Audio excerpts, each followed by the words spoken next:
তো বায়োম্যাথে আজকে যেটা আমরা শুরু করবো, এর আগে আমাদের করেছিলাম হচ্ছে ম্যালথাস মডেল, যেটা একদম বেসিক মডেল ছিল বায়োম্যাথমেটিক্স এর পপুলেশন বায়োলজির আন্ডারে।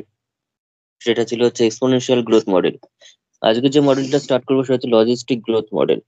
ঠিক আছে, হেডিংটা দিবি হচ্ছে লজিস্টিক গ্রোথ মডেল।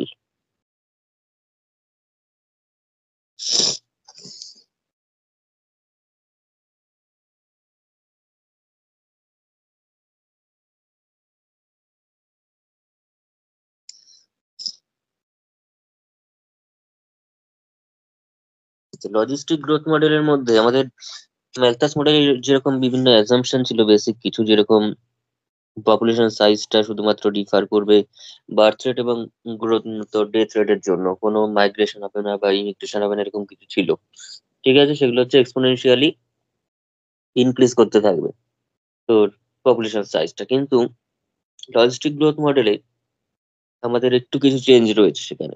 ঠিক আছে, সেখানে আমাদের যদি এক্সপোনেনশিয়ালের কথা ভাবি, তো এক্সপোনেনশিয়ালের ওখানে কিন্তু ইনফাইনাইট পরিমাণ তোর ইয়ে ছিল, রিসোর্সেস ছিল, অর্থাৎ ফুড বা স্পেসের কোনো লিমিটেশন সেখানে ছিল না। ঠিক আছে, ফুড বা স্পেসের কোনো লিমিটেশন ছিল না, সেটা যতটা সম্ভব মানে পরিবেশ থেকে ইউজ করা যেত। কিন্তু যদি আমি এখানে রিসোর্সের একটা লিমিটেশন অ্যাপ্লাই করে দিই, তখন মডেলটার মধ্যে কিরকম চেঞ্জ হবে। ঠিক আছে, সেটা তাতে পপুলেশন সাইজের সঙ্গে মডেলের কিরকম সম্পর্ক থাকবে, সেটা আমাদের এখানে লজিস্টিক গ্রোথ মডেলে রয়েছে। তাহলে এখানে একটু জাস্ট লিখে রাখ,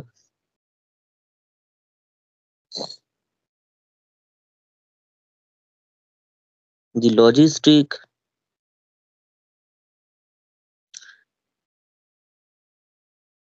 growth model, the logistic growth model in mathematical biology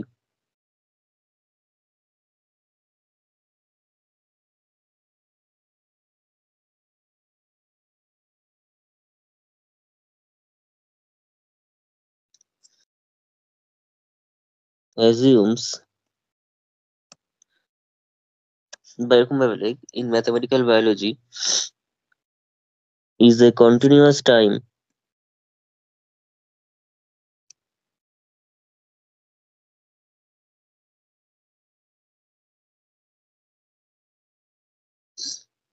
is a continuous time single species model.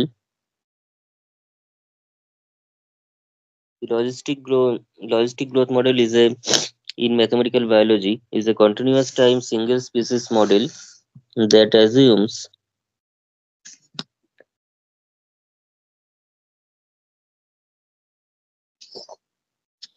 এবার এখানে তিনটে বেসিক অ্যাজাম্পশন রয়েছে, যার মধ্যে 1 নম্বর দিয়ে লেখ, that assumes population growth population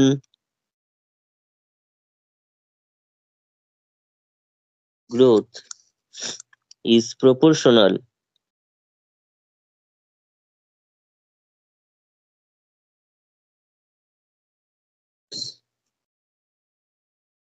to the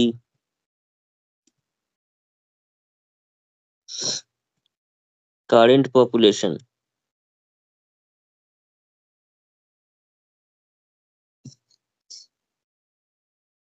পপুলেশনের যে গ্রোথটা, সেটা ইনক্রিজ হতে পারে বা ডিক্রিজ হতে পারে, সেটা কার সঙ্গে প্রপোর্শনাল হবে না, কারেন্ট পপুলেশন সাইজ যেটা রয়েছে, পপুলেশন সাইজও লিখতে পারিস, কারেন্ট পপুলেশন সাইজ যেটা রয়েছে এনটি, তার সঙ্গে কিন্তু আমাদের পপুলেশন গ্রোথটা ভ্যারি করবে। ঠিক আছে, population size, current population size, that is আমরা বলতে পারি ডিএনডিটি, বা আমি এক কাজ করি, এটাতে ডিএক্সডিটি দিয়েই করি, কারণ একটু অনেক কিছু কাজ রয়েছে, এক্স দিয়ে লিখলেই বেটার হবে। পরীক্ষায় যদি এন দিয়ে থাকে তো এন দিয়ে লিখে যেতে পারবে, এক্স এর জায়গায় এন থাকলে এন দিয়ে লিখতে পারবি, যেভাবে আমি ম্যালথাস মডেলে করিয়েছি। তো ডিএক্সডিটি ভ্যারিজেস এক্সটি হবে, অর্থাৎ population size at time t. X t মানে কি, এক্সটি মানে হচ্ছে population size at time t, তার সঙ্গে কিন্তু ভ্যারি করবে। এবং ভ্যারি করলে, অর্থাৎ ওয়ার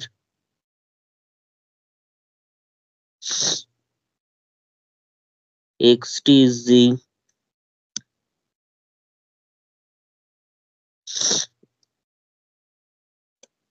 population size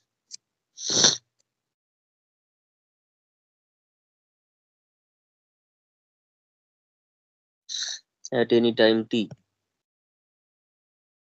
আর সেখানে dxdt equals dxdt varies as xt রয়েছে কিন্তু, ঠিক আছে? তো this implies dxdt equals to something rx বা rx লিখছি। rx টা কি, r টা কি, where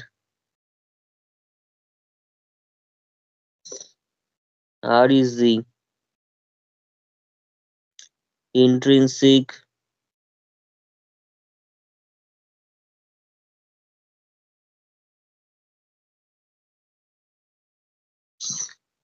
growth rate. Intrinsic growth রেটকে আমরা আরো নামে বলতে পারি, সেটা হচ্ছে r per capital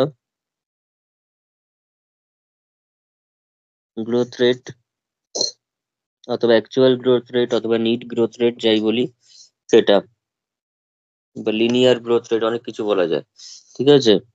or actual or neat or linear,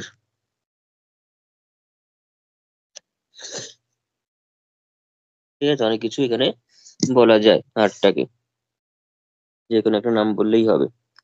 mostly per capital আর তোর ইন্ট্রিনসিক, এই দুটো ইউজ করা ভালো। তো ডিএক্সডিটি ইকুয়ালস টু আর এক্স। 2 নম্বর হচ্ছে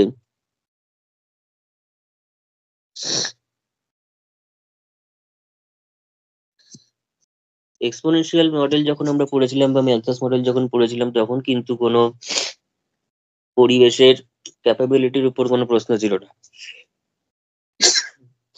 অর্থাৎ এনভায়রনমেন্টে ঠিক কত পরিমাণ পপুলেশন হতে পারে, সাইজটা ঠিক কতটা বৃদ্ধি পেতে পারে, সেই হিসাবে কিন্তু কোনো কথা বলা ছিল না। ধর একটা কোনো এরিয়া রয়েছে, ঠিক আছে? একটা এরিয়া রয়েছে, সেখানে যে পরিমাণ প্লেস বা খাবার রয়েছে সেই অনুযায়ী, বা রিসোর্সেস রয়েছে সেই অনুযায়ী 10 জন ম্যাক্সিমাম সেটা অ্যাকোমোডেট করা যেতে পারে। 10 জনের বেশি হলে কিন্তু সেটা খাওয়া বা প্লেসের সেখানে কিছু যোগান দেওয়া যাবে না। অর্থাৎ যে রিসোর্সটা রয়েছে তার উপর ডিপেন্ড করে পরিবেশ বা সেই এরিয়াটা ঠিক পপুলেশন সাইজ ম্যাক্সিমাম কতটা ধারণ করতে পারে, কতটা ক্যারি করতে পারে, সেই পরিমাণটাকে বলা হয় ক্যারিং ক্যাপাসিটি।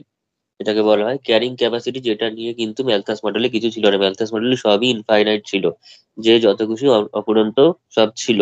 কিন্তু অ্যাকচুয়ালি তো প্র্যাকটিক্যাল লাইফে সেটা হয় না। তো সেটাকে যতটা সম্ভব আবার মডেলগুলো তৈরি নতুন নতুন করে আমরা প্র্যাকটিক্যালি যেটা কাজে লাগবে সেগুলোর কথা ভাববো, ঠিক আছে? বেসিক একদম ম্যালথাস মডেল ছিল। তাহলে এখানে ক্যারিং ক্যাপাসিটি একটা জিনিস রয়েছে, যেটার মানে হচ্ছে তোর এনভায়রনমেন্টটা can only support a maximum number of population, ঠিক আছে? যত খুশি ধারণ করার ক্ষমতা কিন্তু থাকবে না। তাহলে এখানে লেখ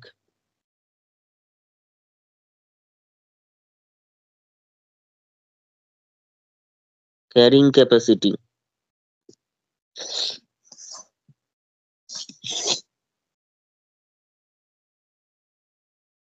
carrying capacity, that is the environment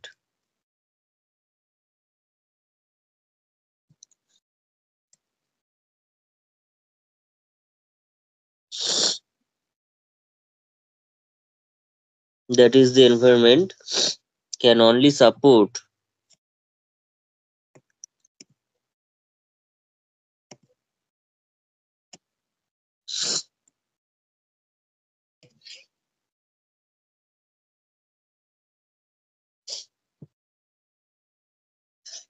can only support a maximum population size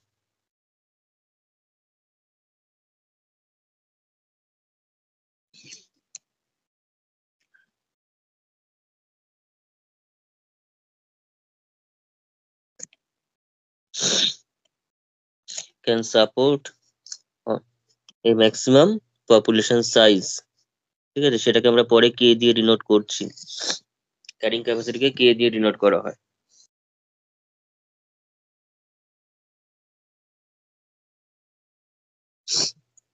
last leg, as the population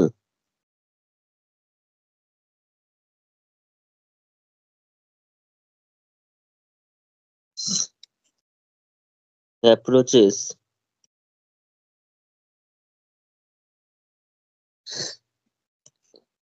the carrying capacity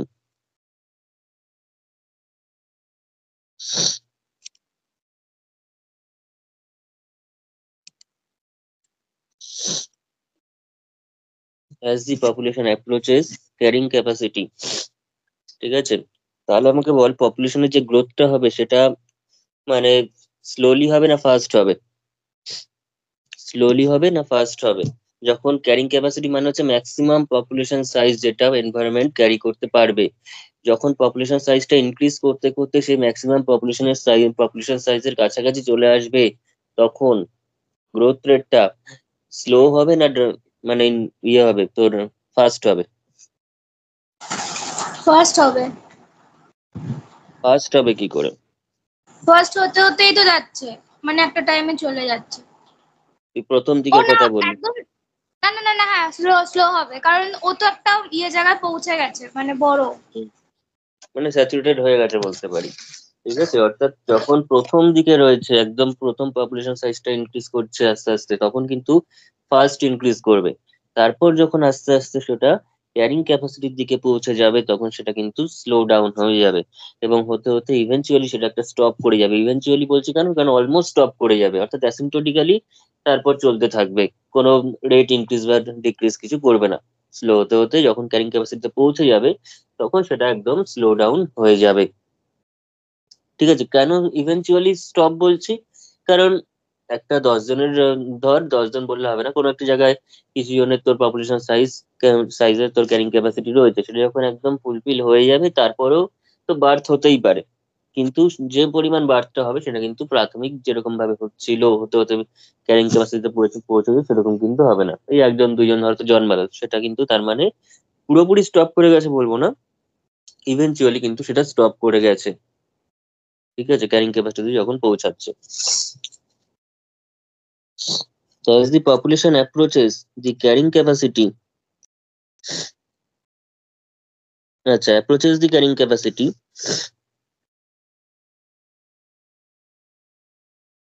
growth of the growth of the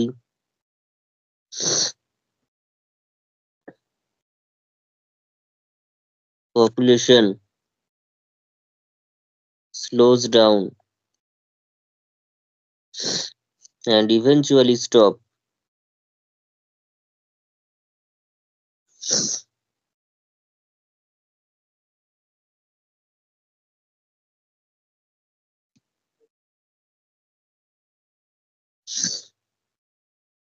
ঠিক আছে, এবার আমরা মেন জায়গাটায় আসছি। আমাদের একটা পরীক্ষায় কোয়েশ্চেন এসেছিল,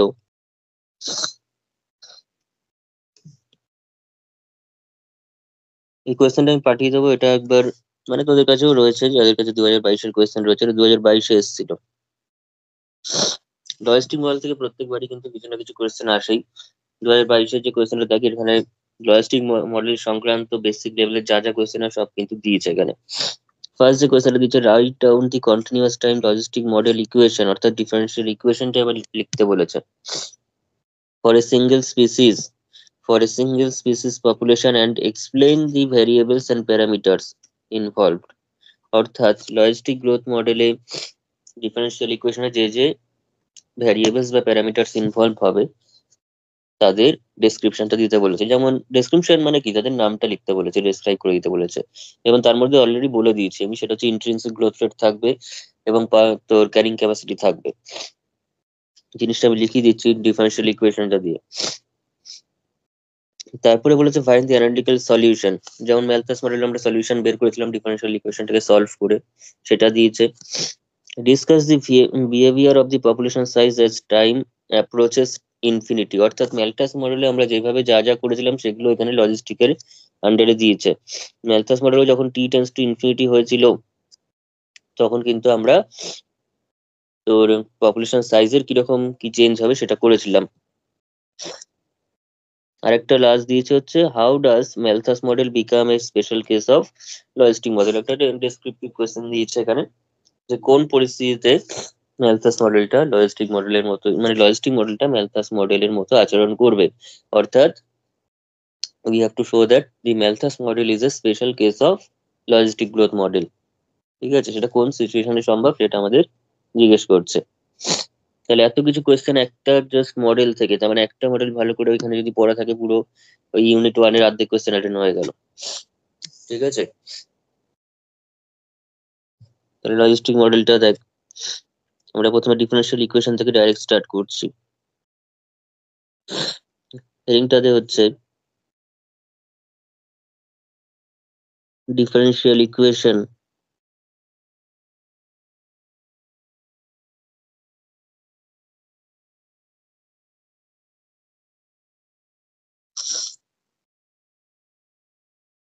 of the logistic growth model।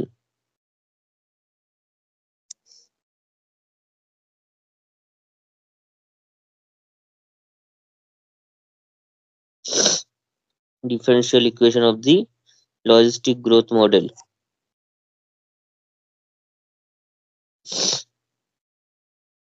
যদি কেউ এটা লেখার জন্য আগেরটুকু দিয়ে দেয় কেউ, ঠিক আছে, ইন্ট্রোডাকশনের মধ্যে, তাতে কোনো অসুবিধা নেই, বরঞ্চ ভালোই। ঠিক আছে, যতটা সম্ভব রিলেটেড আমি অনেকটাই লিখে দিচ্ছি, প্রত্যেকটা মডেল সংক্রান্ত যতটা এক্সপ্রেস করতে পারবি ততই ভালো। ঠিক আছে, লেখাগুলো সুন্দর করে গুছিয়ে লিখবি, নাম্বার কোথাও কাটা যাবে না একদম।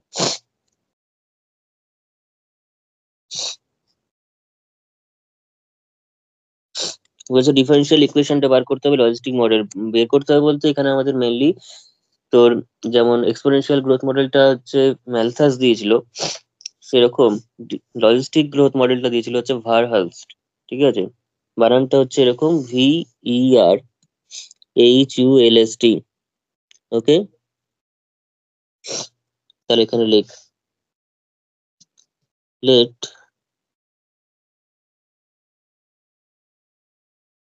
let xt be the population size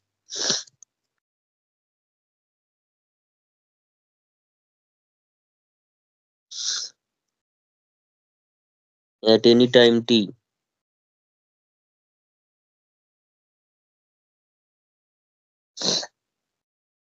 Let xt be the population size at any time t and x0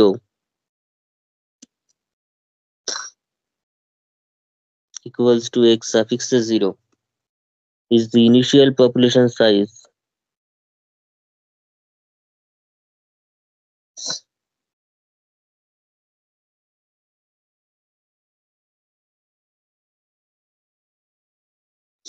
initial population size মানে যখন টি টা 0 তখন এক্স এর ভ্যালুটা কত, পপুলেশন সাইজটা কত,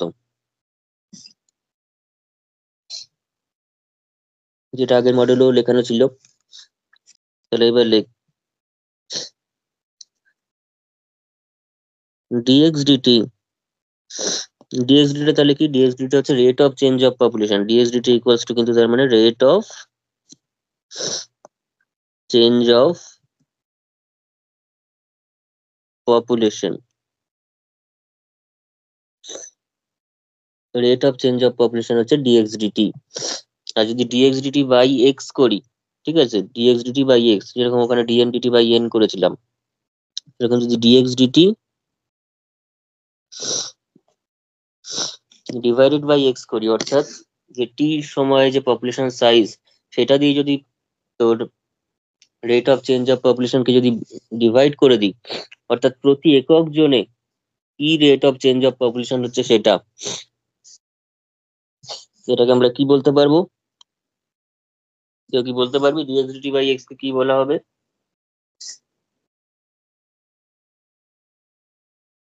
ডিএক্স ডিটি বাই এক্স কে কি বলা যায়?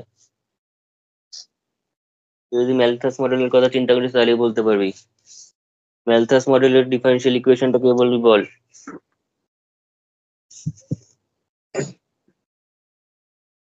হ্যালো।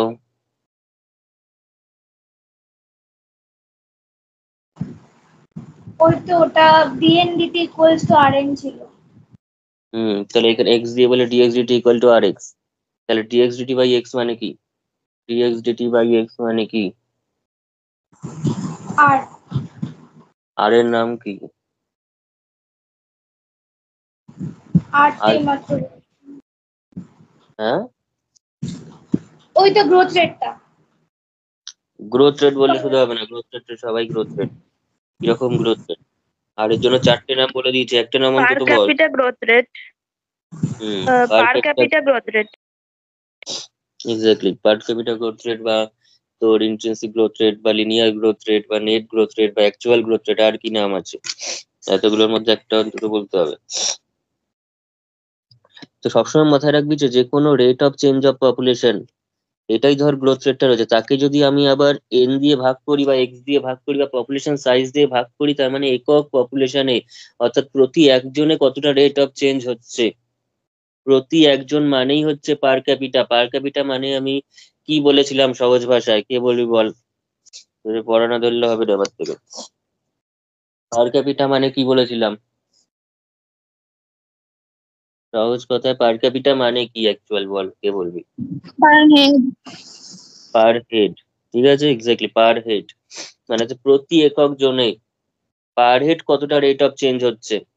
একটা তোর ডিএক্সডিটি মানে রেট অফ চেঞ্জ, তাকে যদি এক্স দিয়ে ভাগ করিস অর্থাৎ পপুলেশন সাইজ দিয়ে ভাগ করিস, তার মানে পার হেড হয়ে গেল না, প্রতি একজনের ব্যাপারটা হয়ে গেল। তাই এটাকে বলা হচ্ছে পার ক্যাপিটা গ্রোথ রেট। পার ক্যাপিটা গ্রোথ রেট, শুধু রেট নয়, এটা এটা হচ্ছে পার ক্যাপিটা রেট। গ্রোথ রেট মানে তো এটাই, এন দিয়ে ভাগ করলে কি হবে, তখন পার ক্যাপিটা আসবে বা ইন্ট্রিনসিক গ্রোথ রেটটা আসবে।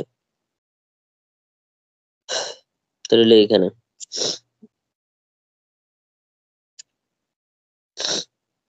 তাহলে equals to rate of growth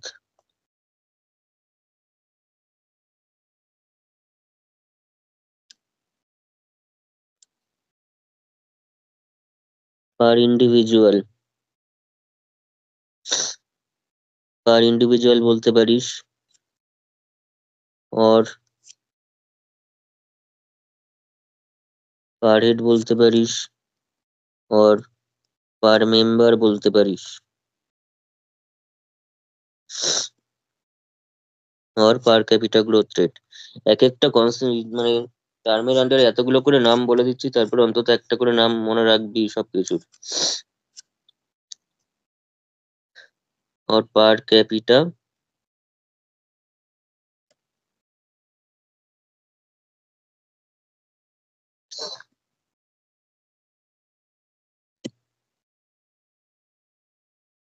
growth rate, ঠিক আছে এটা। এবার এখানে লেখ,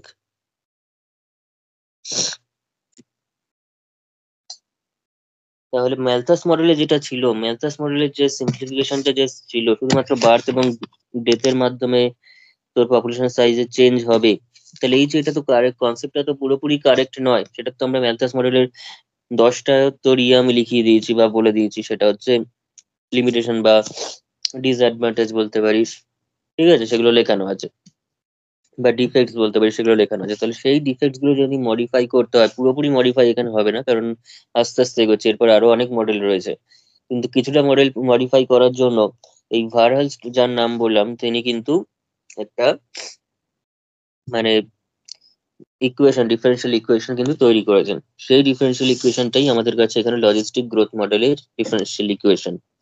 তাহলে এখানে লিখ,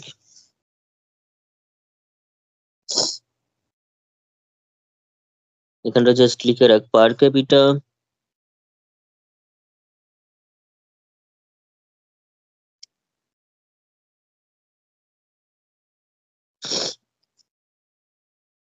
growth rate 1/x into d x d t, বা ডিএক্স ডিটি বাই এক্স না লিখে 1/x লেখ, কারণ অত বড় লেখার থেকে 1/x ডিএক্স ডিটি লেখা একই ব্যাপার। ডিক্রিজেস লিনিয়ারলি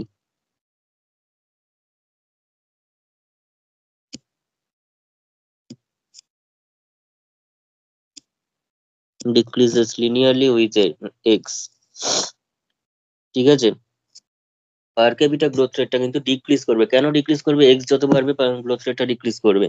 অবভিয়াসলি ডিক্রিজ করতে হবে, কারণ এক্স যত বাড়ছে, এক্স বাড়ছে মানে পপুলেশন সাইজ বাড়ছে, পপুলেশন সাইজ বাড়ছে মানে রিসোর্সের যে মানে কনজাম্পশনটা সেটা বেড়ে যাচ্ছে, অর্থাৎ রিসোর্সের পরিমাণটা কমে যাচ্ছে। এক্স যত বাড়ছে রিসোর্সের পরিমাণ তত কমছে, রিসোর্সের পরিমাণ যত কমছে তোর যে গ্রোথ রেটটা সেটাও কিন্তু কমে আসছে। ঠিক আছে। একটা এরিয়ায় যত তোর জিনিসপত্রের পরিমাণ সব কমে যাচ্ছে, তত সেখানে পপুলেশনও কমে যাবে। ঠিক আছে। যেমন এই যদি একটা জঙ্গলের তোর আমাদের করা হয়, খাদ্য শৃঙ্খলের কথা ভাবি, তো সেখানে যত পরিমাণ ধর একটা বাঘের খাওয়ার তোর হরিণ রয়েছে, হরিণ যদি একেবারে কমে যায়, তো সেক্ষেত্রে বাঘের পরিমাণও আস্তে আস্তে কমে আসবে, বাঘের সংখ্যাও কিন্তু কমে আসবে, কারণ তাদের সেখানে মানে খাদ্যের অভাব দেখা যাচ্ছে। ঠিক আছে। ধর যার যেটা প্রয়োজন, সেই প্রয়োজনীয় জিনিসের পরিমাণ যত কমে আসবে, তত কিন্তু সেখানকার পপুলেশন সাইজও কমতে থাকবে। ঠিক আছে। হয় সেখান থেকে মাইগ্রেট হয়ে যাবে, নয়তো তোর মারা যাচ্ছে, বা সেখান থেকে আর নতুন করে আর জন্মাচ্ছে না। ঠিক আছে। যে কোনো পদ্ধতিতে কিন্তু আমাদের ক্ষেত্রে সেখানে পপুলেশন সাইজটা কমতে থাকবে, সেই সিঙ্গেল স্পিসিসের, স্পেসিফিক স্পিসিসটার, প্রজাতিটার কিন্তু পপুলেশনটা কমে আসবে। তাহলে সেই হিসেবে যদি দেখি, তাহলে পার capita growth rate 1/x dxdt কিন্তু ডিক্রিজ করবে লিনিয়ারলি উইথ এক্স। অর্থাৎ সেটাকে যদি আমরা গ্রাফিক্যালি রিপ্রেজেন্ট করি, তাহলে এটা আমি বলতে পারি এখান থেকে,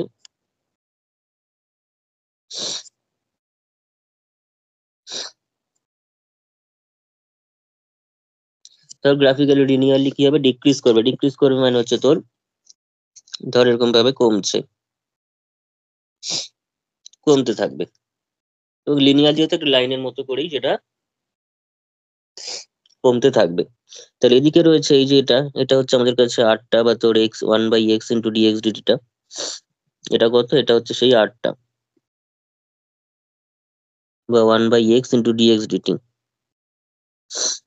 ঠিক আছে। এটা ইনিশিয়াল তোর, তার ভ্যালুটা কি হচ্ছে, ক্রমশ কমতে থাকছে। কিভাবে কমছে না, এদিকে ধর এক্স এর সাথে কমছে, এক্স এর সাথে কমছে, বোঝা গেছে? এক্স এর সাথে কমছে। আমাকে কেউ একটু যা বলেছি এতক্ষণ ধরে তার মধ্যে আমাকে বলার চেষ্টা কর, এই যে পয়েন্টটা, এই পয়েন্টটাকে আমরা কি বলতে পারি? এই পয়েন্টটাকে আমরা কি বলতে পারি? যতটুকু পড়েছি তার মধ্যে কতটা রয়েছে? একটু আমি জাস্ট ধরিয়ে দিচ্ছি, এক্স দিচ্ছি, এটা হচ্ছে এক্স পপুলেশন সাইজ, এটা হচ্ছে পপুলেশন সাইজ, এবং পপুলেশন সাইজ, এবং পপুলেশন সাইজটা ক্রমশ এদিকে বাড়ছে, 8টা ক্রমশ কমছে। পপুলেশন সাইজ বাড়ছে, 8টা ক্রমশ কমছে। তো পপুলেশন সাইজ বাড়তে বাড়তে যখন এই দিকে যে 8টা এখানে এসে মিলছে, তখন পপুলেশন সাইজের ওই পরিমাণটাকে আমরা কি বলবো?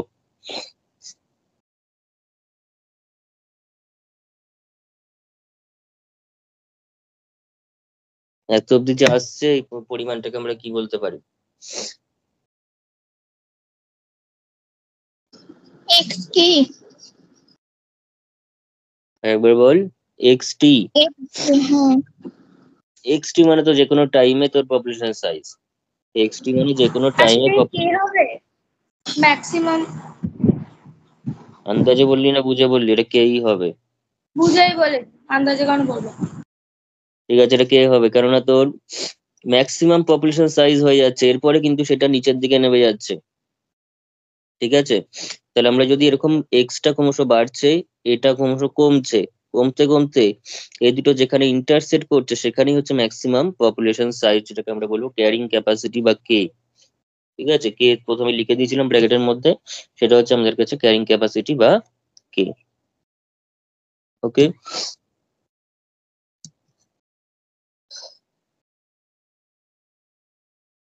এখানে ডিফারেন্সিয়াল ইকুয়েশন করতে গিয়ে আমি বিভিন্ন গ্রাফ ট্রাফ এঁকে দিচ্ছি, কিন্তু যেগুলো ব্যাপারটা হচ্ছে তোর বিভিন্ন বই টই ঘেটে করা নোটটা, ফলে সেখানে বিভিন্ন রকম ভাবে বিভিন্ন জায়গায় এক্সপ্রেস করা আছে, যেখানে যেটা ভালো করা আছে সেটা আমি লিখিয়ে দিচ্ছি আপাতত।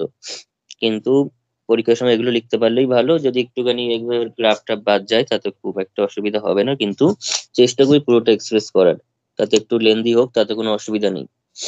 ঠিক আছে। অনার্স এর খাতা লেন্দি হলে কোনো অসুবিধা নেই, এটা কিন্তু বাংলার সেই ছোটবেলার খাতা না যে শব্দ বের দেবে। অনার্স মানে তুই জিনিসটাকে, সাবজেক্টের সম্পর্কে যতটা রিলেটেড জিনিস এক্সপ্রেস করতে পারবি ততই মঙ্গল, ততই ভালো, ততই জিনিসটা মানে অ্যাপ্রোপ্রিয়েট হবে। শর্টে ছাড়ার কোনো ব্যাপার নেই যে শর্টে ছাড়তে হবে, ইকুয়েশন লিখে ছেড়ে দিতে হবে, এরকম কিন্তু কোনো গল্প নেই। যত ভালো করে জিনিসগুলোকে এক্সপ্রেস করতে পারবি ততই ভালো। যাক, তো যাই হোক, এরকম টাইপের পাচ্ছি। ঠিক আছে, এটা হচ্ছে সেই ক্যারিং ক্যাপাসিটিটা।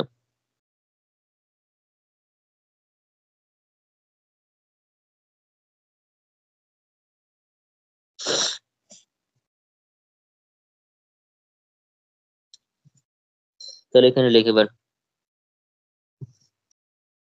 আমার আগের লাইনটা লেখা হয়নি, একবার দেখাও।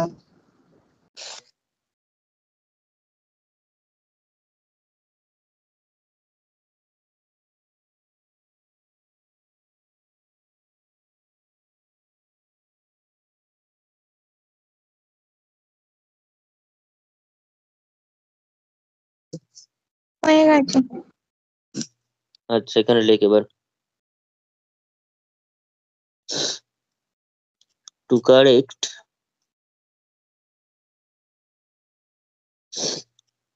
the prediction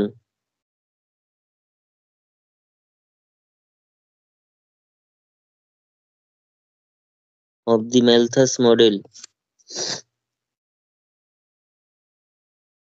Prediction of the Malthus model.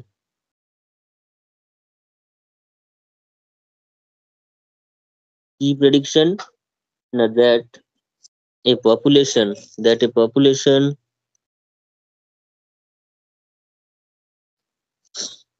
can grow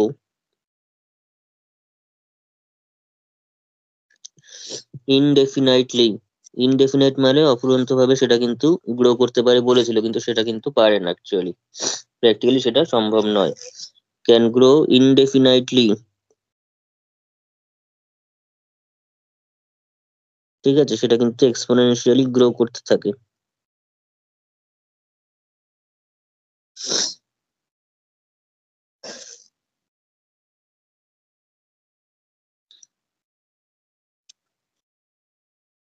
আচ্ছা, এক্সপোনেনশিয়ালি তো গ্রো করছে, এখানে লেখ consider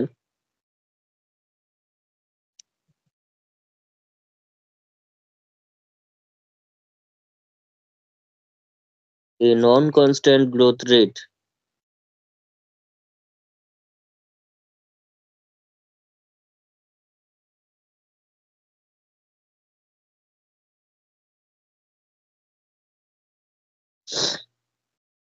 non-constant growth rate gx. Consider a non-constant growth rate gx একটা আমরা কনসিডার করছি। আমরা যেটা শুধুমাত্র dx dt equals to rx লিখে ছেড়ে দিয়েছিলাম, অর্থাৎ dx ম্যালথাস মডেলে rx মানে হচ্ছে জাস্ট সবসময় কন্টিনিউয়াস একটা এক্সপোনেনশিয়াল রেটে সেটা গ্রো করতে থাকবে পপুলেশন সাইজটা। কিন্তু সেরকম গ্রো করতে করতে মেন যেটা আমাদের চোখেই দেখা যায় যে ত্রুটিটা, সেটা হচ্ছে ডিফেক্টটা কি, ধর টোটাল পপুলেশন সাইজ রয়েছে তোর কাছে 10,000, কিন্তু যেহেতু এক্সপোনেনশিয়ালি গ্রো করছে সেটাতে চলে যাবে 10,000কেও এক্সিড করে যাবে, অর্থাৎ টোটাল যে পপুলেশন সাইজ সেটা কোনো একটা পার্টিকুলার প্লেসের পপুলেশন সাইজটা টোটাল ধর পৃথিবীর পপুলেশন সাইজকে এক্সিড করে যাবে যদি এক্সপোনেনশিয়ালি গ্রো করতে থাকে, যেটা কখনোই সম্ভব নয়। থিওরিটিক্যালি যে ভ্যালুটা পাচ্ছি সেটা টোটাল যে পপুলেশন সাইজ সেটা কিন্তু এক্সিড করে যাবে, যেটা থিওরিটিক্যালি হলেও প্র্যাকটিক্যালি সেটা সম্ভব নয়। তার মানে এই যে আর যে পরিমাণটা পাচ্ছি, আর যে রেট অফ চেঞ্জটা পাচ্ছি বা ইন্ট্রিনসিক গ্রোথ রেটটা পাচ্ছি, এটা কিন্তু অলওয়েজ কনস্ট্যান্ট নয়, সেটা রিসোর্সের উপর ডিপেন্ড করে প্রাথমিকভাবে একটা ইনক্রিজ করছে এবং আলটিমেটলি সেটা কিন্তু যখন স্যাচুরেটেড হতে থাকবে, অর্থাৎ total maximum number of population, ঠিক আছে, সেখানে যখন পৌঁছাতে থাকবে পপুলেশন সাইজটা ম্যাক্সিমাম নাম্বারে যখন পৌঁছাতে থাকবে তখন কিন্তু সেটা ক্রমশ কমতে থাকবে, স্লো ডাউন করতে থাকবে এবং এই রেট অফ চেঞ্জটা আলটিমেটলি সেটা স্টপ করে যাবে, অর্থাৎ গ্রোথটা স্টপ হয়ে যাবে ইভেন্চুয়ালি। তাহলে এই ঘটনাগুলো ঘটবে, সবসময় কনস্ট্যান্ট রেটে কিন্তু এক্সপোনেনশিয়ালি সেটা গ্রো করতে থাকবে না, প্রথম যে বেসিক মডেলটা বলেছিলাম সেই অনুযায়ী, তাতে কিন্তু ডিফেক্টস অনেক রয়েছে। তো নন কনস্ট্যান্ট একটা গ্রোথ রেট নিতে হবে তাহলে, এবং যখনই নন কনস্ট্যান্ট নিচ্ছি সেটা কিন্তু পপুলেশন সাইজের উপর ডিপেন্ড করে সেই গ্রোথ রেটটা হচ্ছে, এবং সেই গ্রোথ রেটটাকে আমি নাম দিচ্ছি ধর জিএক্স। ঠিক আছে, জিএক্স নিচ্ছি। এবার জিএক্সটাকে ওই ভারালস্ট যে কনসিডারেশনটা করেছিল, যে প্যাটার্নটা, সেটা আমি এবার লিখছি। তাহলে এখানে তার আগে লিখে নে, হেন্স দি ম্যালথাস মডেল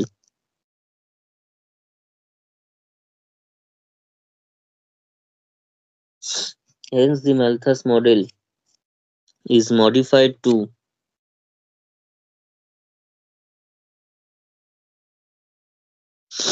ম্যালথাসে শুধুমাত্র ছিল হচ্ছে dxdt ইকুয়ালস টু rx ছিল, dxdt ইকুয়ালস টু rx টাইপের ছিল, কিন্তু সেটা r এর বদলে আমি এবার কি নিচ্ছি, gx x নিচ্ছি।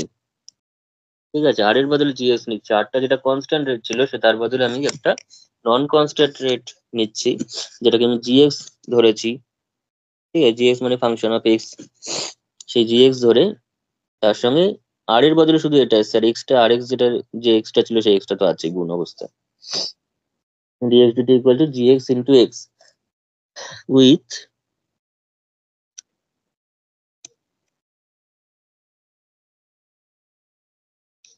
initial condition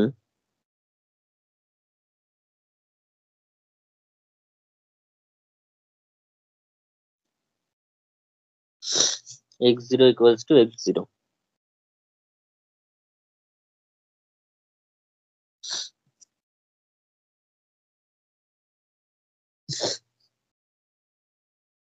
হয়েছে?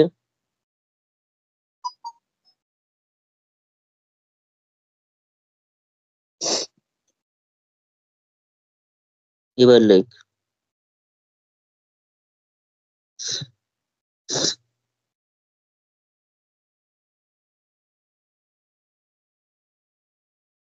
Varals considered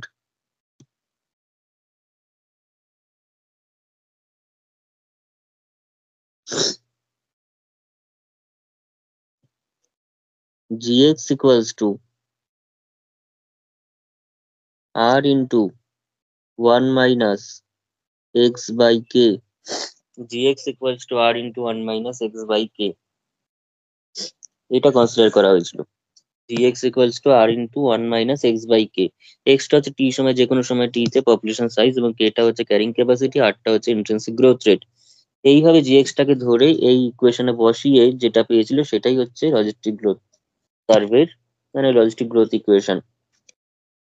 ঠিক আছে, তাহলে gx এর যে ভ্যালুটা, সেটা হচ্ছে, আমরা এটুকুনি বুঝেছিলাম যে ম্যালথাস মডেল অনুযায়ী যে রেট অফ চেঞ্জটা, ইন্ট্রিনসিক গ্রোথ রেটটা কনস্ট্যান্ট আর থাকবে না সবসময়, তার বদলে gx বলে কিছু একটা আসবে, মানে নন কনস্ট্যান্ট কিছু একটা আসবে। কিন্তু সেই নন কনস্ট্যান্ট জিনিসটা কি রকম প্যাটার্নে ধরা হয়েছে না, ভারালস সেই প্যাটার্নটা ধরেছে হচ্ছে আর ইন্টু 1 মাইনাস এক্স বাই কে, এবং এটাকে ডিফারেন্সিয়াল ইকুয়েশনে বসিয়ে যেটা পাওয়া যাবে সেটা হচ্ছে লজিস্টিক গ্রোথ মডেল। তাহলে এখানে লিখে রাখ, where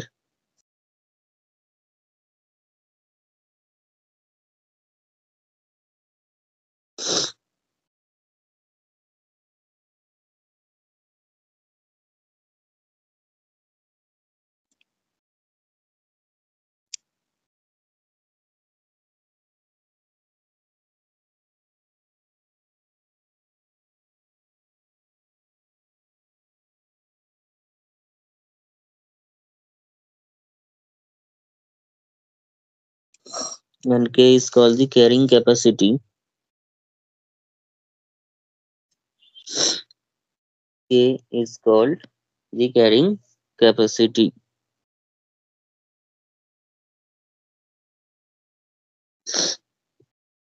তাহলে লিখ therefore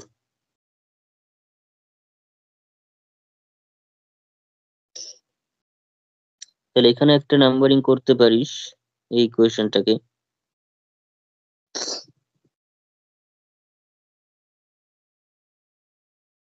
এবারে তার মধ্যে লিখ এবার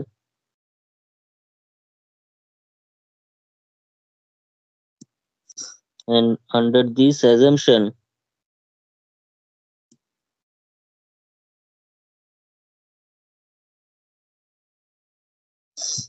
of gx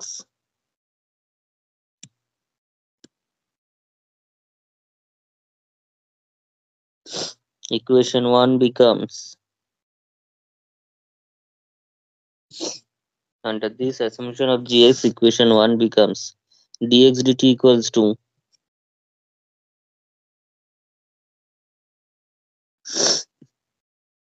কি আছে, gx মানে হচ্ছে r into 1 minus x by k, r into 1 minus x by k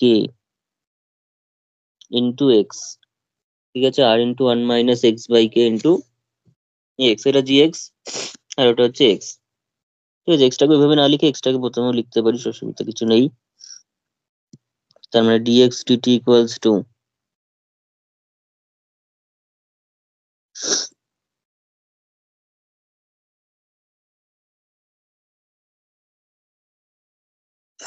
dx dt equals to rx into 1 minus x by k হয়েছে rx into 1 minus x by k।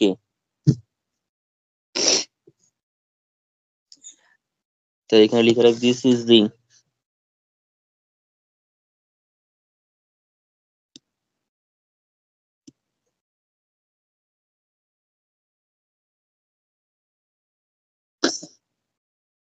differential equation of the logistic growth model।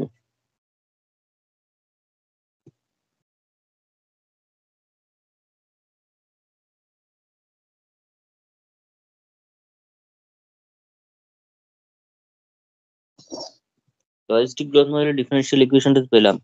এতক্ষণ পুরো descriptive জিনিস চলছিল, কিন্তু এবার যেটা রয়েছে সেটা সম্পূর্ণ ক্যালকুলেশন, সেটা হচ্ছে অ্যানালিটিক্যাল সলিউশনটা বার করতে বলেছে। ঠিক আছে, এখানে আমরা যেটা প্রথম কোয়েশ্চেনটা বলেছিল সেটা কিন্তু করে ফেলেছি একবারে। প্যারামিটার গুলো কি কি ইনভলভড হয়েছে সেগুলো কিন্তু ডেসক্রাইব আমি প্রথমেই করে দিয়েছি, মানে চলতে চলতেই করেছি। আলাদা করে ডিফারেন্সিয়াল ইকুয়েশন লিখে তারপর করার দরকার নেই, পুরোটাই হয়ে গেছে মোট কথা। এবার find the analytical solution of D model of D model equation. ঠিক আছে, লাস্টে যেটা ইকুয়েশনটা রয়েছে সেটাকেই মডেল ইকুয়েশন বলছে। তার অ্যানালিটিক্যাল সলিউশনটা আমাদের এখানে বের করতে হবে, অর্থাৎ dx dt ইকুয়াল টু যেটা পেয়েছি with ex equal with ex zero equals to x suffix zero, অর্থাৎ ইনিশিয়াল পপুলেশন সাইজ। এই ইনিশিয়াল কন্ডিশনটার আন্ডারে ওটাকে পুরোপুরি সলভ করতে হবে, করে তার সলিউশনটা বের করতে হচ্ছে। ঠিক আছে, তাহলে শুরু কর। হেডিংটা দেওয়া হচ্ছে অ্যানালিটিক্যাল সলিউশন। একবার লাস্ট লাইনটা দেখাও না।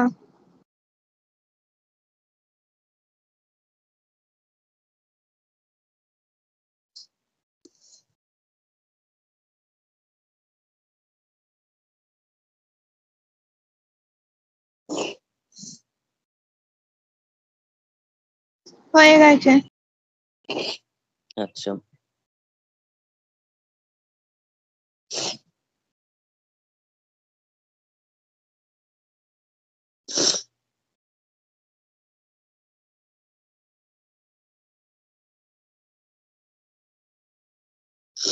তো এখানে লেখা হেডিংটা দিয়ে অ্যানালিটিক্যাল সলিউশন।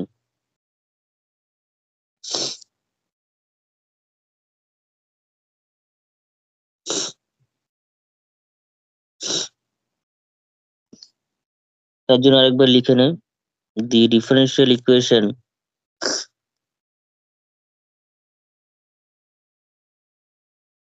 যদি আলাদা করে দেয় তাহলে লিখবি, নাহলে ডাইরেক্ট আগেরটা তো লেখাই আছে সেখান থেকে কন্টিনিউ করবি, যদি একসঙ্গে এরকম ভাবে কোয়েশ্চেনটা থাকে তাহলে আর লেখার দরকার নেই।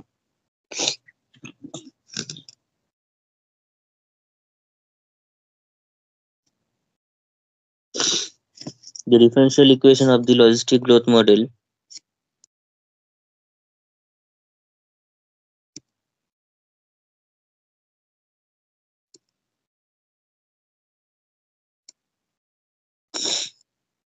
is dx dt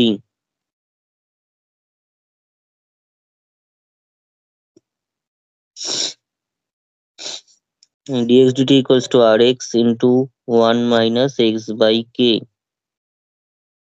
যেখানে x সাফিক্স মানে x0 equals to x suffix 0 বা x নট, অর্থাৎ at time t equals to 0, অর্থাৎ ইনিশিয়াল পপুলেশন সাইজটা হচ্ছে x0। এটাকে যদি আমি নাম্বারিং করি, ধর যা নাম্বার আমি ধর এক থেকে শুরু করছি আবার এখানের জন্য। তাহলে এখান থেকে সলিউশন করতে হবে আমাদের। তাহলে this implies dx dt equals to কি পাচ্ছি তাহলে dx dt ইকুয়াল টু পেয়ে যাচ্ছে হচ্ছে rx into k minus x by k, যদি এলসিএম করি এখানটাতে, এবং তাহলে কি আসছে dx by x into k minus এক্সটাকে নিচে পাঠিয়ে দে। তাহলে x into k minus x কে যদি আমি নিচে পাঠাই, ওদিকে পড়ে থাকছে হচ্ছে আর বাই কে, আর ডিটিটাকে আমি ওদিকে পাঠাচ্ছি, তাহলে r by k into dt, আর বোথ সাইড ইন্টিগ্রেট করবো। বোথ সাইড ইন্টিগ্রেট করে দে। তো এটাকে ইন্টিগ্রেশন করতে গেলে একটু ভেঙে নিতে হয় পার্শিয়াল ফ্র্যাকশনের মতো করে। তাহলে এখানে যদি আমি ভাঙি তাহলে কি আসছে কে মাইনাস এক্স বা x minus k minus x. আচ্ছা না, তাতে আবার এটা প্লাস করছি, ব্যাস x plus k minus x.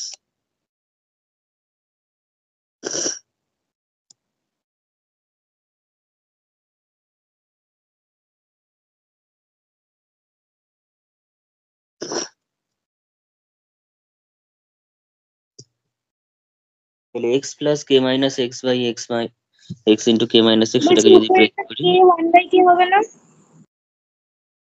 হ্যাঁ এখানে একটা ওয়ান বাই কে হবে, কারণ এক্সট্রা একটা কে এসছে, তাহলে এখানে একটা ওয়ান বাই কে হবে।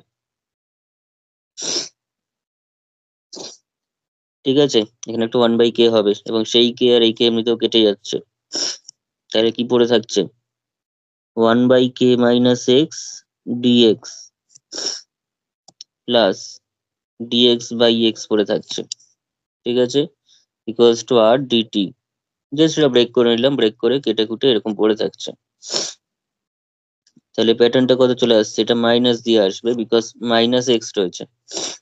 ঠিক আছে, মাইনাস দিয়ে করলে minus log k minus x plus এটা কিন্তু log x equals to r t plus কোন একটা কনস্ট্যান্ট ধর সি। ঠিক আছে, হিয়ার বা হোয়ার বলে লিখে রাখ। তো এই যে কে মাইনাস এক্সটা কিন্তু অবভিয়াসলি পজিটিভ হতে হবে, আদারওয়াইজ কিন্তু আমরা অসুবিধা হয়ে যাবে। আদারওয়াইজ কি হয়ে যাচ্ছে, তোর নেগেটিভ লগের ভিতর নেগেটিভ চলে আসছে, লগের ভিতর নেগেটিভ চলে আসলে কিন্তু আমাদের লগটা ডিফাইন্ড হবে না, ফলে কে মাইনাস এক্সটা অবভিয়াসলি পজিটিভ হতে হবে, দ্যাট ইজ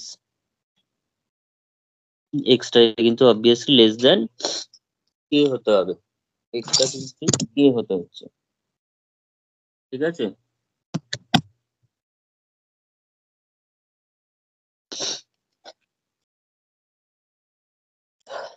এবার লেখ। তাহলে দিস এখান থেকে যদি আমি নাম্বারিং করি কিছু, তো নাম্বারিং করার আগে আরেকটা কাজ করা যেতে পারে। তাহলে এটা একবারে কি হচ্ছে log x by k minus x, log x by k minus x, log x minus log a, তো তাহলে এটা নিচে চলে আসবে equals to r t plus c. এটা ধর 2 নম্বর নাম দিচ্ছে। এবার ইনিশিয়াল কন্ডিশনটা অ্যাপ্লাই কর। Initially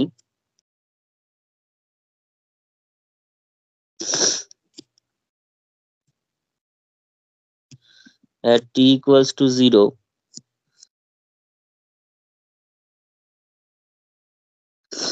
x equal to x0, t টা যখন 0 তখন x টা x0 দেওয়া আছে।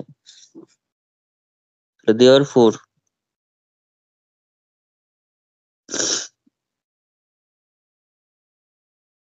from 2 we get কি পাচ্ছি log x মানে x0, k মানে k কনস্ট্যান্ট সেটা, x মানে x0, r মানে r, t মানে 0 প্লাস c। তাহলে this implies c equals to log x0 by k minus x0।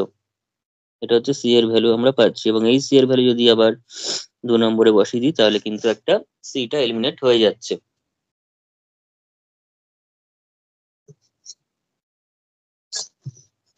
তাহলে এখানে লেখ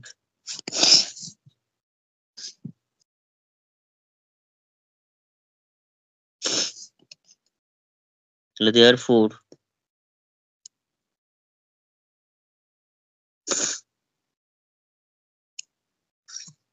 2 becomes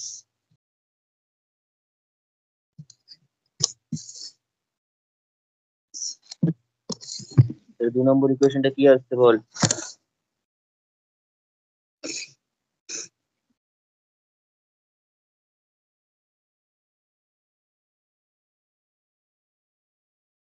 therefore 2 becomes ইকুয়েশনটা কি আছে? log x by k minus x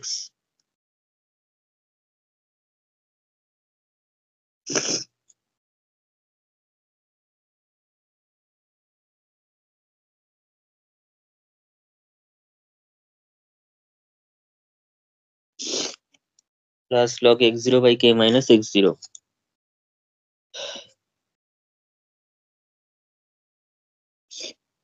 এই লগ গুলোকে সব যদি একদিকে নিই তাহলে আমরা পেয়ে যাচ্ছি x by k minus x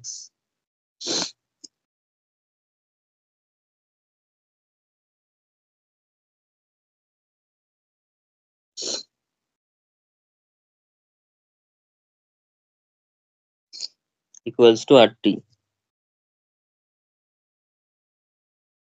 হয়েছে? equals to rt পাচ্ছি।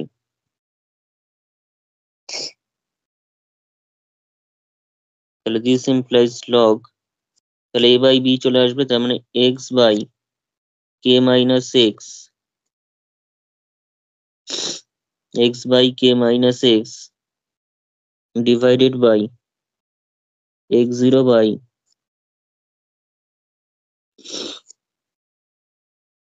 k minus x0, এই পুরো জিনিসটা চলে আসছে।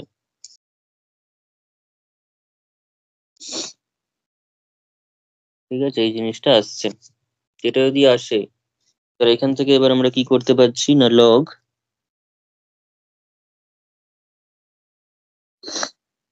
তাহলে x into k minus x0 by x0 into k minus x। এবার যদি লগটা উঠিয়ে দিই, এখানে ই যেহেতু রয়েছে, লগ উঠিয়ে দিলে আমরা এখানে পেয়ে যাচ্ছি হচ্ছে x into k minus of x0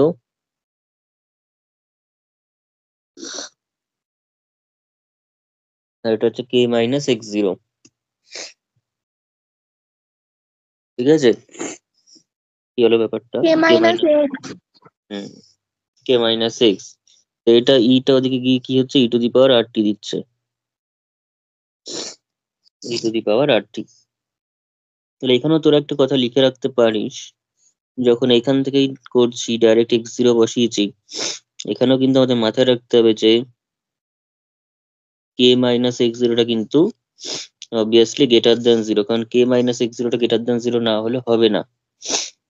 ঠিক আছে, কেন? কারণ সিন্স x0 যেহেতু গ্রেটার দ্যান 0, x0 টা কিন্তু গ্রেটার দ্যান 0 নিচ্ছে, অর্থাৎ ইনিশিয়াল যে পপুলেশন সাইজটা সেটা কিন্তু কিছু একটা আছে। ঠিক আছে, x0 যদি গ্রেটার দ্যান 0 নিস তাহলে সেক্ষেত্রে k মাইনাস x0 কেও কিন্তু পজিটিভ হতে হবে, কারণ উপরটা পজিটিভ নিচটা নেগেটিভ, মানে হচ্ছে নেগেটিভ হয়ে যাবে, তার মানে লগটা ডিফাইন্ড হবে না। তো লগটাকে ডিফাইন করতে গেলে উপরটা যদি নেগেটিভ, মানে উপরটা যদি পজিটিভ আছে, তো নিচটাও কিন্তু আমাদের পজিটিভই হতে হবে।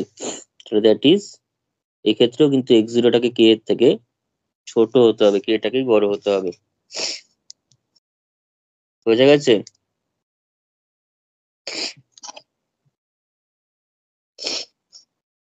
কন্ডিশন গুলো উল্লেখ না করলে হবে না, কারণ কন্ডিশন গুলো উল্লেখ করে দেওয়া ভালো। x into k minus x0 এরকম টাইপের আসছে, তাহলে আমাকে শুধু x টা বের করতে হবে, অনলি x এর ভ্যালুটা বের করতে হবে।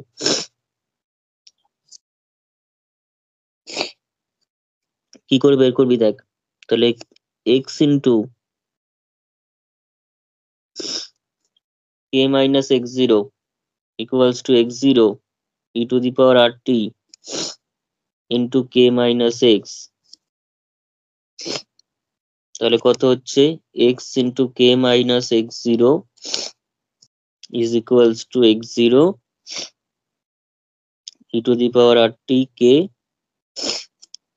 minus x0 e to the power rt x।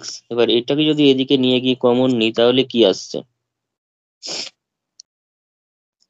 তাহলে আমরা পেয়ে যাচ্ছি কে মাইনাস এক্স জিরো, এই জিনিসটা ওদিকে যাচ্ছে, তাহলে plus x zero e to the power r t into, মানে x zero e to the power r t, এক্সটা তো কমন চলে গেল, equals to x zero e to the power r t কে,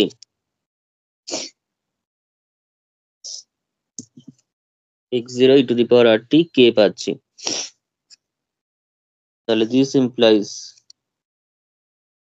এক্স এর মানটা কি পাচ্ছি, এক্স বলতে কিন্তু এখানে অ্যাকচুয়ালি এক্স টি, অর্থাৎ টি সময় এক্স এর ভ্যালুটা কত সেটা, টি সময় এক্স এর ভ্যালু কত সেটা, এটা কত হচ্ছে x zero e to the power r t k divided by, এই জিনিসটা নিচে চলে আসবে, অর্থাৎ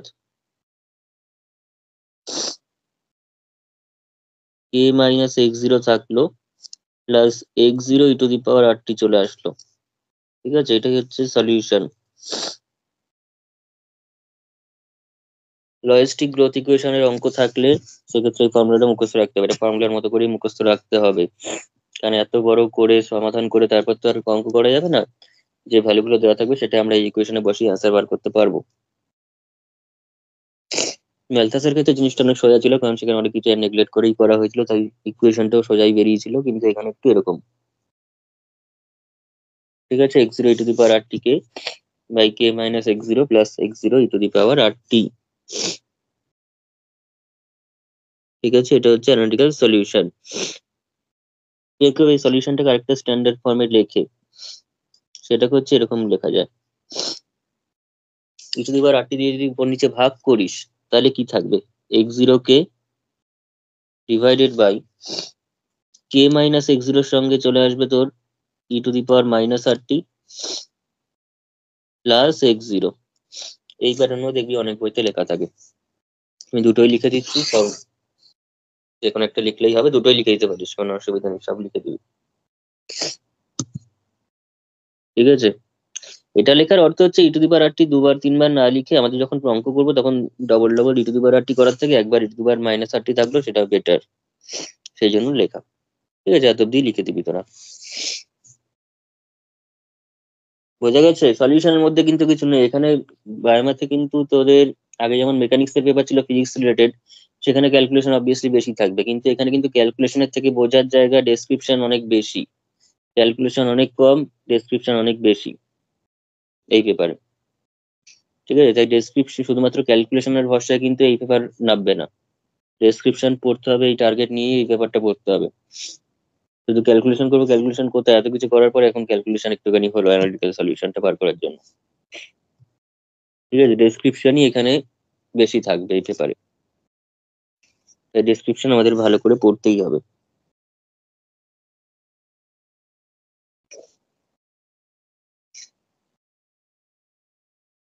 ক্যালকুলেশন যা আছে সেগুলো অনেক সোজা, এরকম টাইপের ক্যালকুলেশন, এর থেকে অনেক কঠিন ইন্টিগ্রেশন তোরা করে ফেলেছিস, কিন্তু ডেসক্রিপশন গুলো বুঝে বুঝে ঠিকঠাক করে গুছিয়ে লিখতে হবে এই পেপারে কিন্তু। বোঝা গেছে এতটা?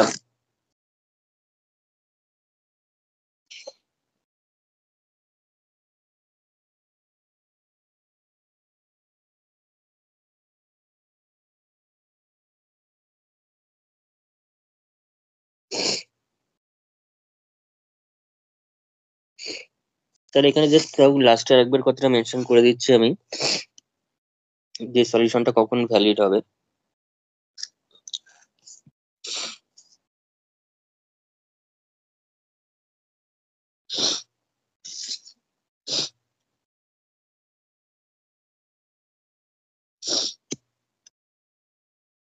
The above solution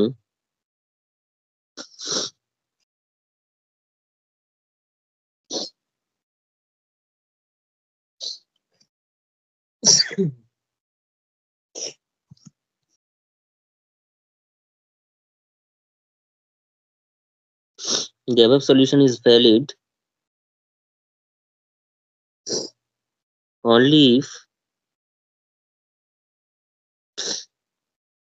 0 less than x0 less than k, only if 0 less than x0 less than k। এখানে প্রথমেই দেখেছি x0 টা 0 থেকে বড় এবং x0 less than k হবে, আমি দেখিয়ে দিয়েছি ওখানে কেন হবে, সেটা জাস্ট একবার লিখে দিলাম। ঠিক আছে, so that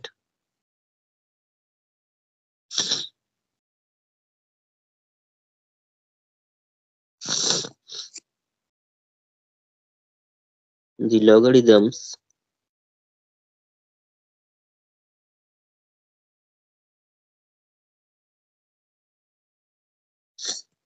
so that the logarithm obtained in the integration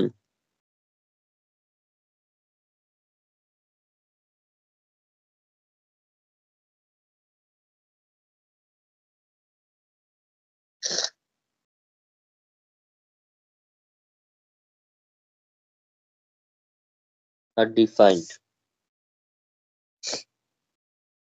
logarithm গুলোকে ডিফাইন করার জন্য আমরা এরকম করেছিলাম, কন্ডিশনটা ধরেছিলাম।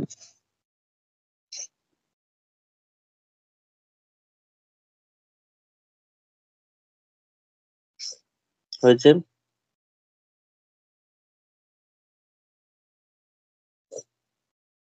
তাহলে এখানে লেখ এবার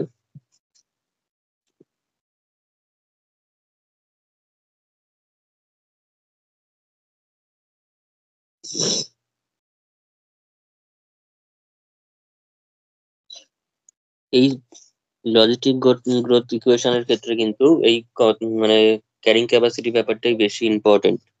মানে ক্যারিং ক্যাপাসিটি ব্যাপারটা বলতে এই ওয়ার্ডটাই আমাদের বিভিন্ন ক্ষেত্রে কাজে লাগে। এটা কেন আমি ক্যারিং ক্যাপাসিটি বলছি, আমরা ইকুয়েশন থেকে কি করে বুঝবো সেটাই যে ক্যারিং ক্যাপাসিটি।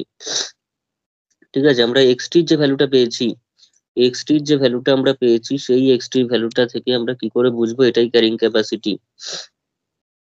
ঠিক আছে, কি করে এটা বুঝতে পারছি দেখ,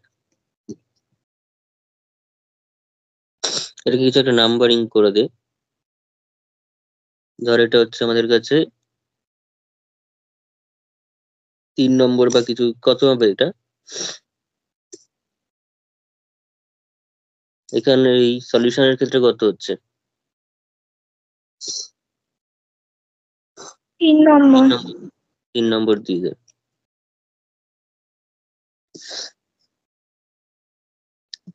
তাহলে তার মধ্যে লেখ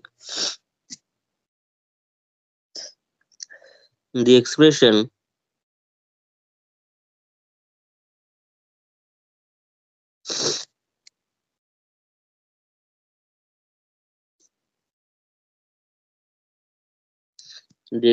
given by 3, that is ওটা দা না দেন? ওটা দাই। The expression given by 3, that is the solution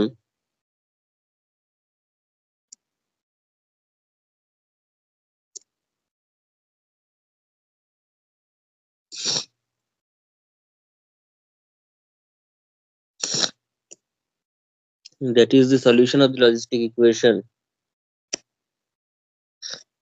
solution of the logistic equation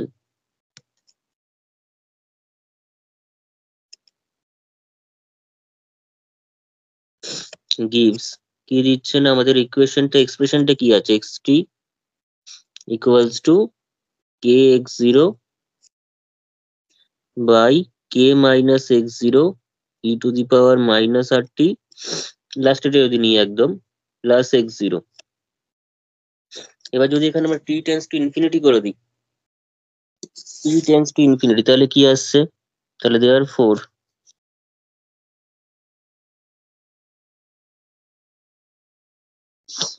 limit t tense to infinity xt equals to, এটা কিন্তু অ্যাকচুয়ালি এর অ্যান্সারটাই হয়ে যাচ্ছে। ঠিক আছে, আমাদের বলেছিল যখন ইনফাইনাইট টাইম যখন হবে তখন বিহেভিয়ারটা কি হবে, সেই অপশন সেই অ্যান্সারটাই কিন্তু হয়ে যাচ্ছে অ্যাকচুয়ালি এটা একই সাথে। Limit T tends to infinity, কারণ টি টেন্স টু ইনফিনিটি আমরা কে এক্স এর ভ্যালুটা বের করছি, মানে কি বিহেভিয়ারটা বের করতে চাইছি। K x zero divided by k minus x zero e to the power minus r t plus x zero. তাহলে এখান থেকে ভ্যালু বসা, টি টেন্স টু ইনফিনিটি এটা কি হয়ে যাবে, জিরো হয়ে যাবে, টি টেন্স টু ইনফিনিটি এটা জিরো হয়ে যাচ্ছে। তাহলে k into x zero by k minus x zero into zero plus x zero. কারণ কি, as t tends to infinity e to the power minus r t তার মানে মাইনাসটি কত হবে, e to the power minus infinity হবে, তার মানে 1/e⁻∞ হবে। তার মানে e⁻∞ মানে কি ইনফিনিটি, তার মানে 1/∞ হলো। 1/∞ মানে কি 0 হয়ে গেল পুরোপুরি। ঠিক আছে, সেগুলো তো আর e⁻∞ এভাবে লেখা যায় না, বা লেখা না লেখাই ভালো। তাই জন্য আমরা ডাইরেক্ট এটা টেন্স টু 0 লিখছি, বাকিটা বোঝা থাকতে হবে। ঠিক আছে, এর ভিতরে কি রয়েছে সেটা বুঝে নিতে হবে।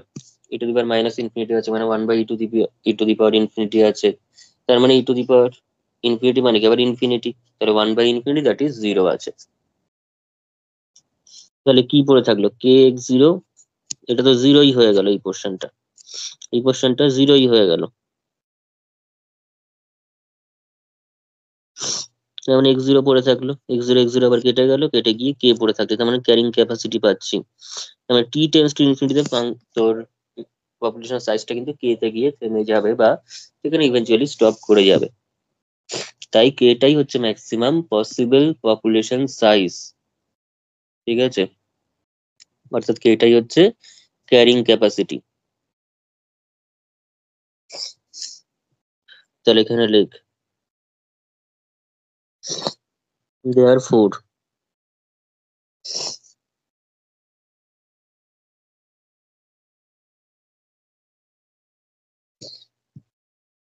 it represents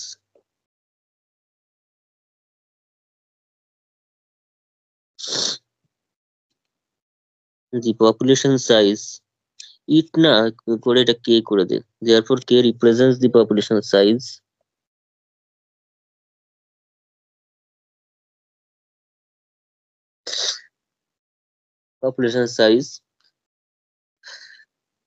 that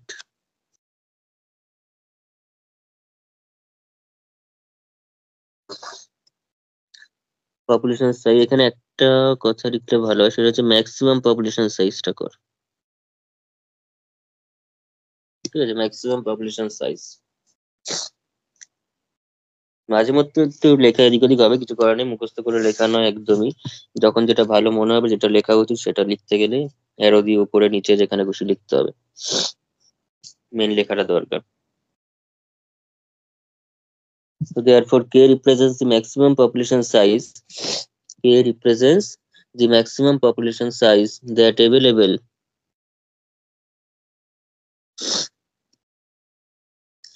resources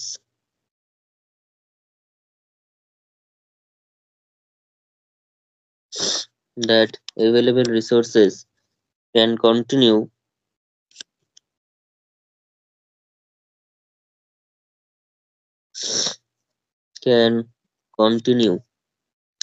to support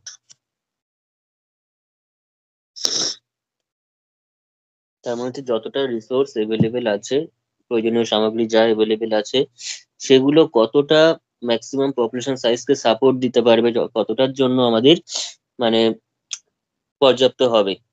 ঠিক আছে, যার থেকে ম্যাক্সিমাম সাইজ পপুলেশন সাইজ বেড়ে গেলে রিসোর্সটা আর কি করতে পারবে না, রিসোর্সটা কিন্তু আর সাপোর্ট দিতে পারবে না।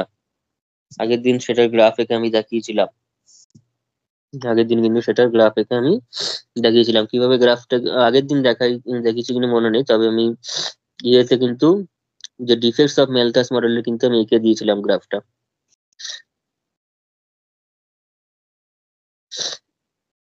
আমি বলেছিলাম যে ইয়েটা এভাবে গ্রো করবে এক্সপোনেনশিয়ালি, পপুলেশন সাইজটা গ্রো করছে, কিন্তু ওদিকে তোর ইয়েটা রিসোর্সটা কিন্তু এরকম ভাবে লিনিয়ারলি গ্রো করছে, তো সেক্ষেত্রে সাপোর্ট দিচ্ছে। তো এরকম একটা পজিশন আসবে যে পয়েন্টের পর কিন্তু পপুলেশন সাইজটা এক্সিড করে যাবে, তার থেকে কিন্তু রিসোর্সটা কম কম পড়বে, অর্থাৎ পপুলেশন সাইজ যা হয়ে যাবে সেটাকে কিন্তু রিসোর্সটা সাপোর্ট দিতে পারবে না, ডিউ টু ম্যালথাস মডেল। ঠিক আছে, এক্সপোনেনশিয়াল গ্রো করলে।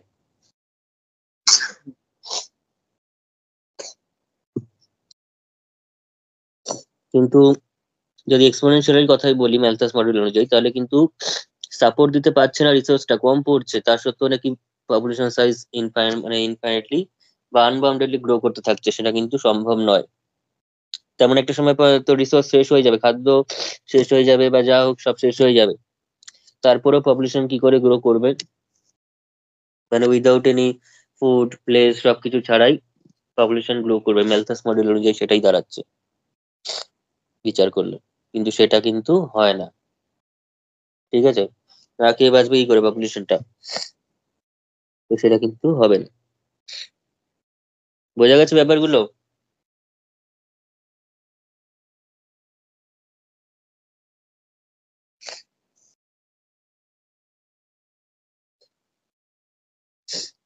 হ্যালো?